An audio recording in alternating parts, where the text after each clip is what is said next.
Bom dia, pessoal. Agora que eu já estou mais íntimo dessa maquininha aqui, está mais fácil de fazer esses vídeos.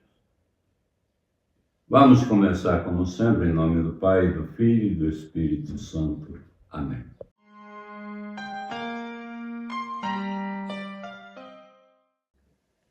Nosso assunto hoje é um grande espinho na igreja. E não é de hoje não, faz muito tempo, sobre as imagens. Há uma proibição expressa, muito clara, sobre as imagens. O primeiro mandamento dado a Moisés é muito explícito. Não farás para ti imagem de escultura de nada,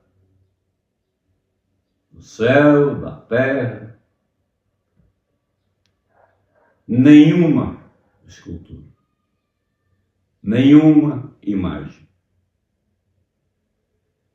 Mas na Igreja Católica Apostólica Romana, nós vemos uma porção delas. E nós somos acusados pelos nossos irmãos não católicos de sermos idólatras. Nós tivemos na PUC uma palestra com 3 grandes teólogos. Um teólogo da Igreja Católica, um teólogo da Igreja Luterana e um teólogo da Igreja Ortodoxa. Era coisa de altíssimo nível.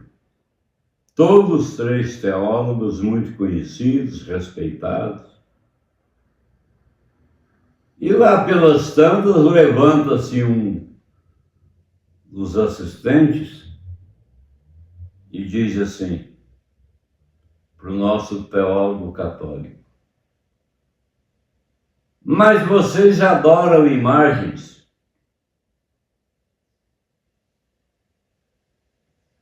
O luterano tomou a defesa do católico e disse assim: se você quiser subir aqui e participar da mesa dirigente, fique à vontade.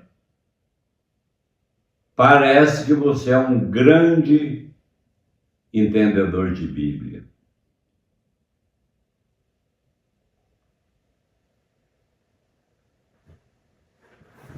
E não para aí não.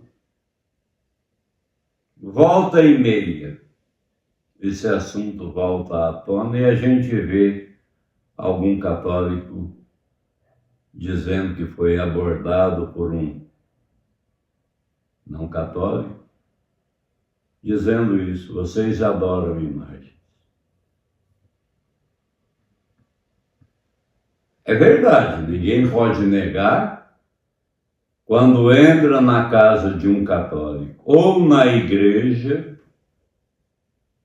que não tem lá uma imagem bem à frente, outras imagens, outras esculturas ao lado, ninguém pode negar que, de vez em quando, a igreja faz uma procissão com uma escultura em cima de um andor.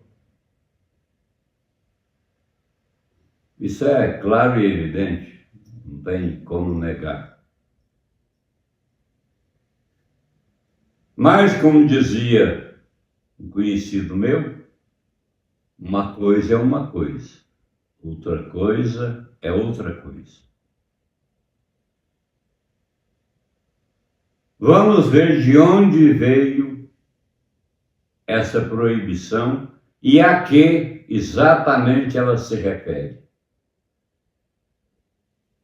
Eu vou mostrar aqui no mapa e depois eu volto para a gente continuar a nossa análise.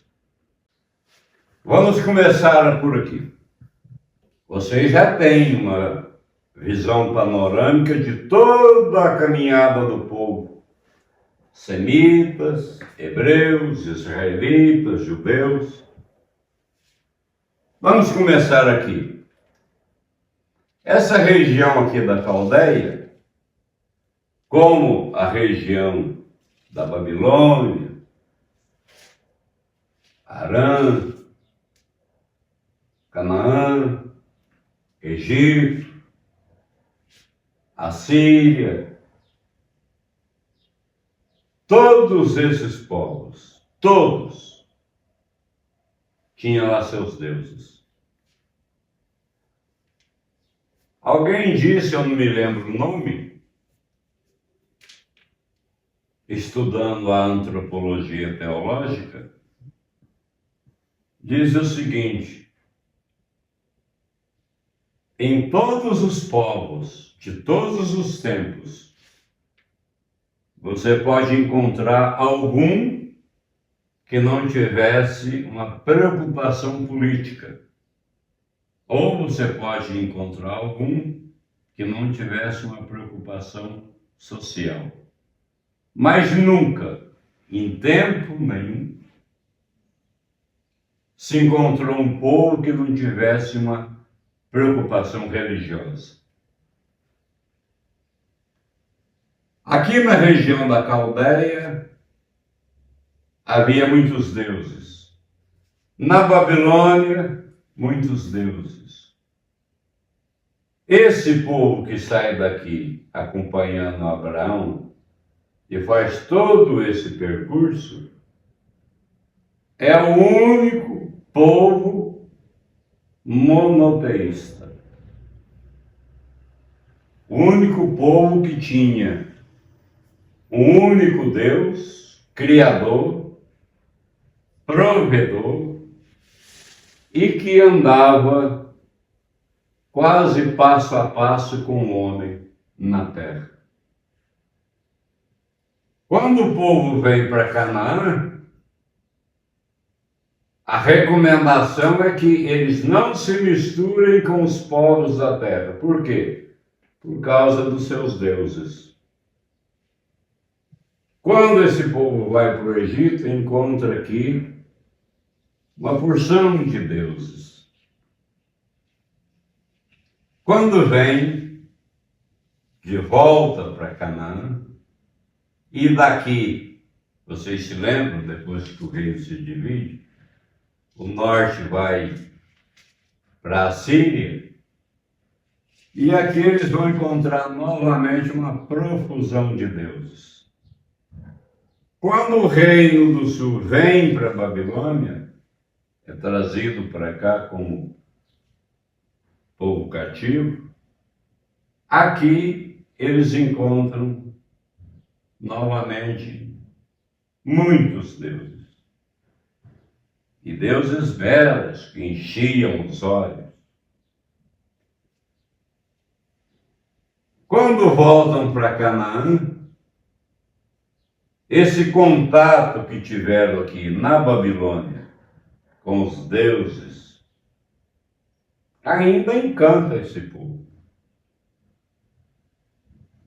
Mas nós temos aí, desde a saída de Ur até a chegada no Egito, aqui no Sinai, o povo recebe a lei, os 10 mandamentos. E qual é o primeiro mandamento?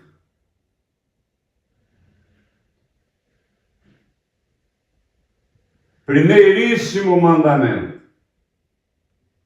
Peguem lá no livro do Êxodo, capítulo 20. não terás outros deuses diante da minha face. Não farás para ti escultura de nada que está no céu, na terra. Para esse povo que volta aqui para Canaã, não é muito fácil cumprir esse mandamento, não. Por quê? Porque a história deles estava recheada de deuses. Quando Abraão sai com esse grupinho de pessoas e vem para Canaã, eles são apenas um entre centenas de outros povos que adoravam vários deuses. E a insistência do povo em manter esses deuses, de cultuar esses deuses, foi muito grande. Não era fácil de uma hora para outra tirar isso da cultura deles, não.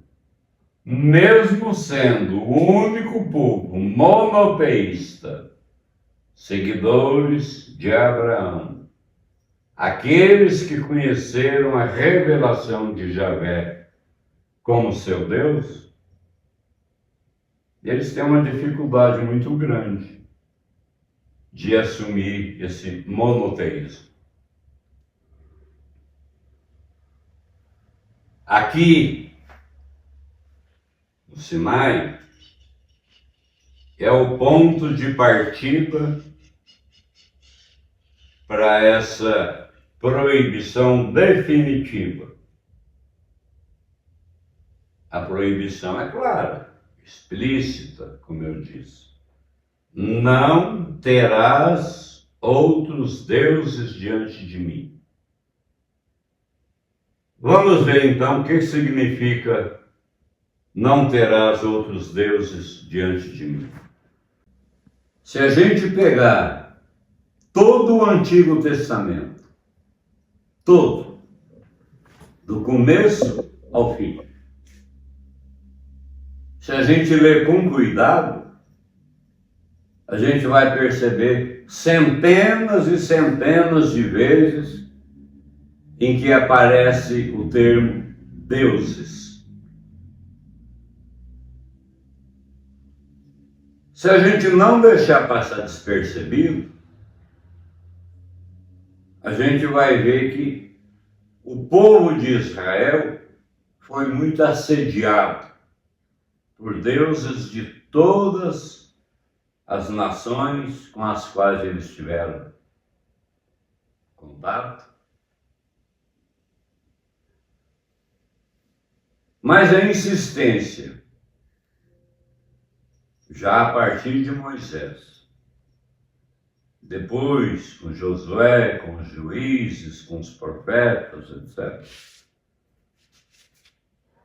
Isso foi tomando corpo, foi se acentuando. Mas o povo não aprendia, não. Peguem, por exemplo, o livro dos Juízes. Isso lá por volta de 1700, por aí. Desculpem. Lá um pouquinho antes dos reis, lá pelo ano 1200, 1100. Quantas vezes aparece ali a expressão: o povo se prostituiu e foi castigado e se arrependeu e prometeu que dali para frente adoraria somente Javé, e logo em seguida cai no mesmo pecado. Vai assim a história caminhando entre deuses durante todo o tempo. Mas a proibição para que não se faça nenhuma escultura era justamente para que não houvesse outros deuses ao lado de Javé. Deus não proíbe a escultura por outro motivo. É para que não houvesse outro Deus, um D minúsculo, ao lado, fazendo concorrência com Javé. Vejam, Salomão, o grande rei Salomão, botou uma porção de deuses, de esculturas dos povos vizinhos, com as quais ele teve relacionamento, se casou com várias mulheres de outros povos, levou para o templo de Jerusalém os seus deuses.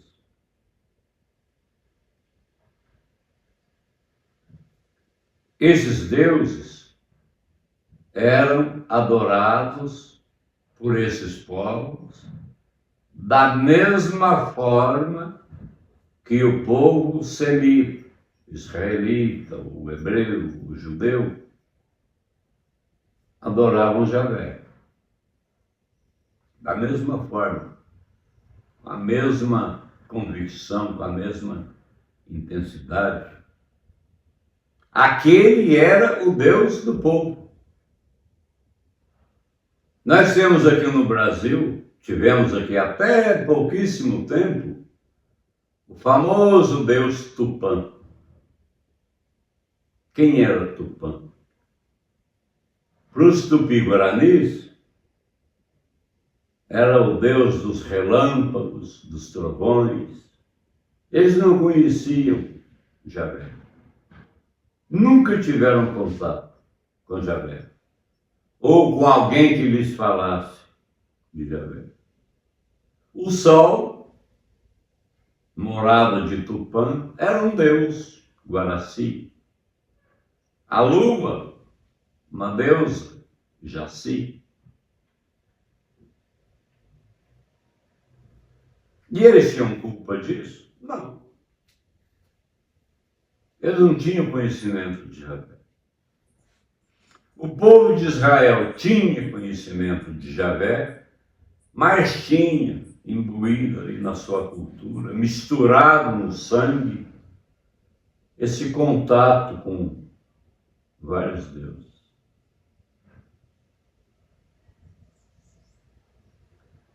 A escultura de um deus era, para o povo que o adorava como um deus, não um simbolismo.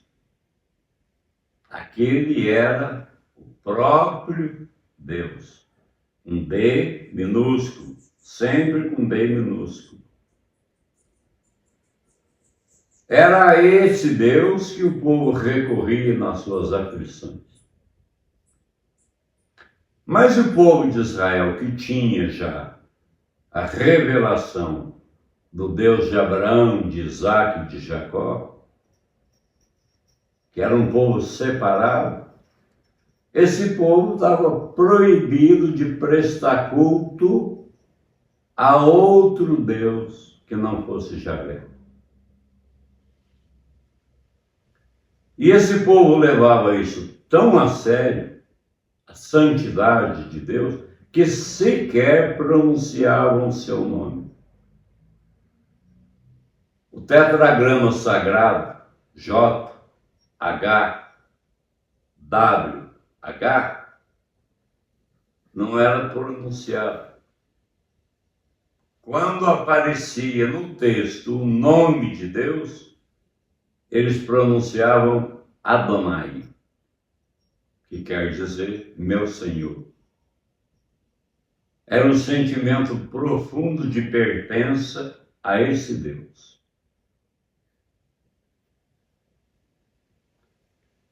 Se vocês pegarem o capítulo 17 de Ezequiel, vocês vão entender com perfeição as consequências dessa adoração dos deuses pagãos. O profeta Ezequiel vai fazer uma comparação, Deus dizendo assim, para o povo de Israel, para o povo hebreu. Nessa época já os israelitas, lá no exílio da Babilônia. Eu passei e te vi. Você era uma criança, embebida em sangue. Eu te peguei, te lavei, te vesti de linho, coloquei braceletes, anéis, brincos, te enfeitei, te dei como alimento o que havia de melhor, cuidei de você com todo carinho, aí você cresceu. Chegou o tempo dos seus amores e você se prostituiu. Você se prostituiu com todas as nações, com todos os povos. O que quer dizer você se prostituiu? Você adorou todos os deuses desses povos. Mas um dia tudo isso será esquecido quando eu te perdoar. Está aí uma pérola caprichada no livro de Ezequiel.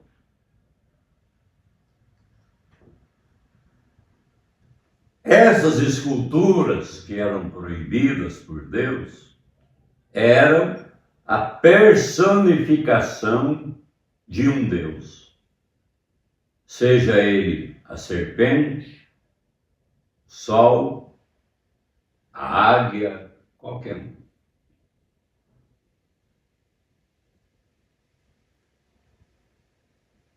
O que nós temos na igreja hoje? As nossas esculturas não são deuses. Nós não colocamos uma escultura de Francisco de Assis no lugar de Deus. Aquela escultura não usurpou o reino de Deus. Precisa deixar isso claro. Uma coisa é uma escultura de um Deus que vai ocupar, usurpar o lugar de Deus. Vejam que ridículo seria se eu pegasse aqui essa escultura e me dirigisse a ela como se ela fosse o meu Deus. Ó grande cavalo, eu confio em ti, tu és o meu Deus. Ah, lá morder barranco, né?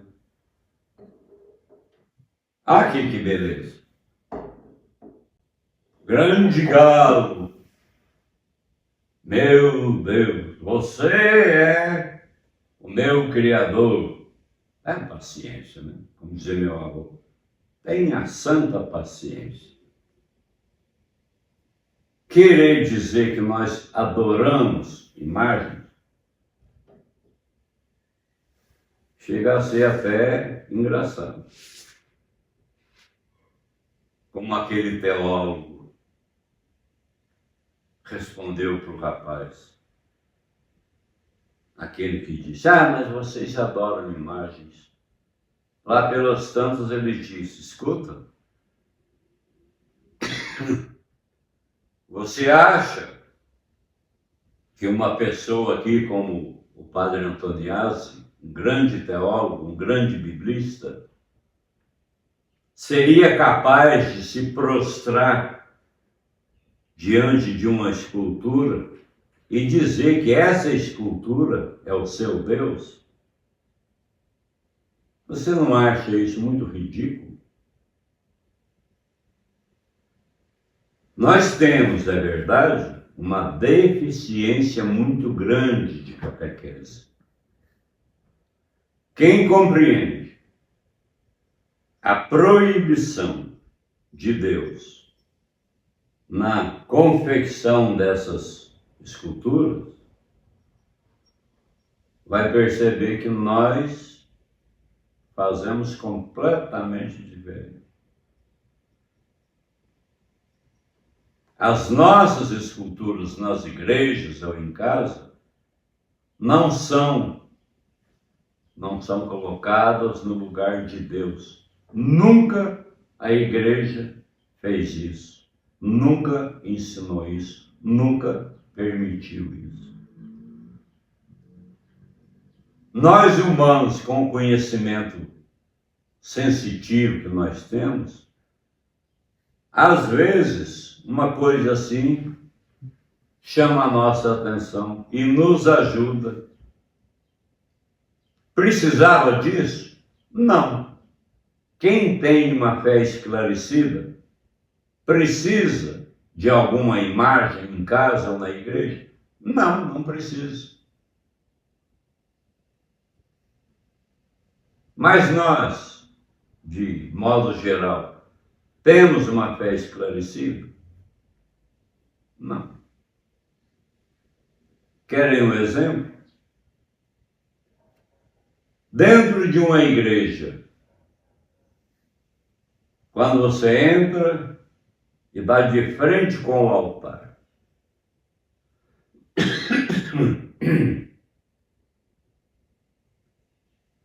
eu raramente vejo alguém entrar e fazer uma vênia para o altar. Um sinal de veneração, porque ali se dá o sacrifício de Cristo. Ali nós já atualizamos aquele sacrifício. Então o altar é um lugar sagrado. Eu vejo muitas pessoas entram na igreja, vai lá e toca em Santa Teresinha, toca na imagem de Nossa Senhora, toca na imagem de São Pedro, passa na frente do sacrário como se ali não tivesse Jesus sacramentado. Nós somos muito carentes de catequese. Sobre as imagens, então, muito mais. O nosso povo ainda é muito simples em matéria de esclarecimento da fé.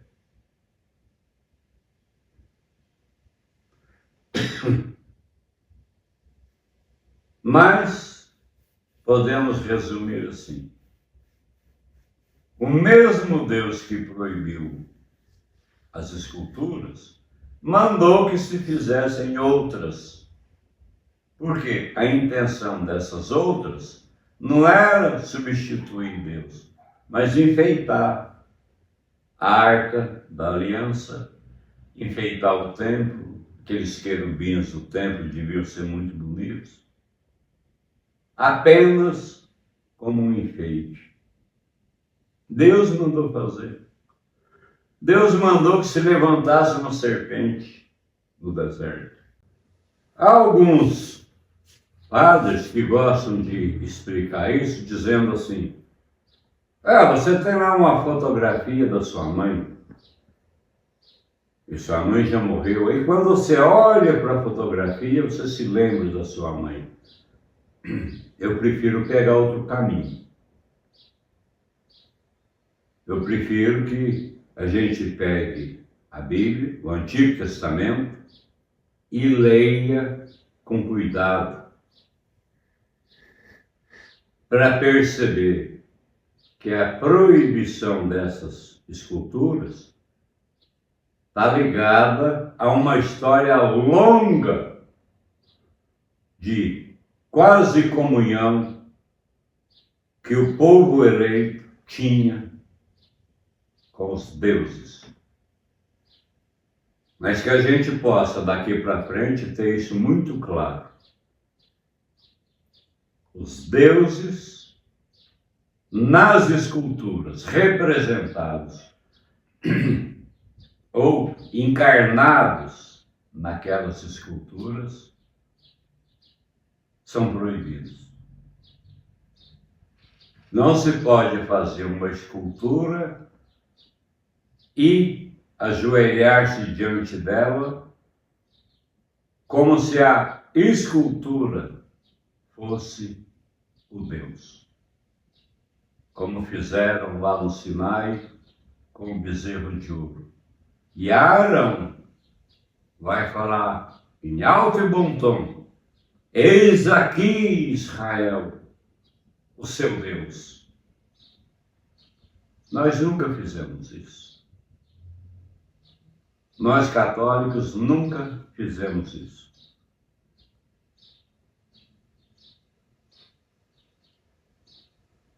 E vocês sabem, vocês estão me acompanhando, o quanto nós somos acusados injustamente. A igreja ensina a diferença entre adorar a Deus e venerar as nossas esculturas. Nós veneramos somente isso. Eu tenho aqui esse livrinho que eu escrevi a pedido de algumas pessoas, somente sobre as imagens. Não farás para ti imagem de escultura.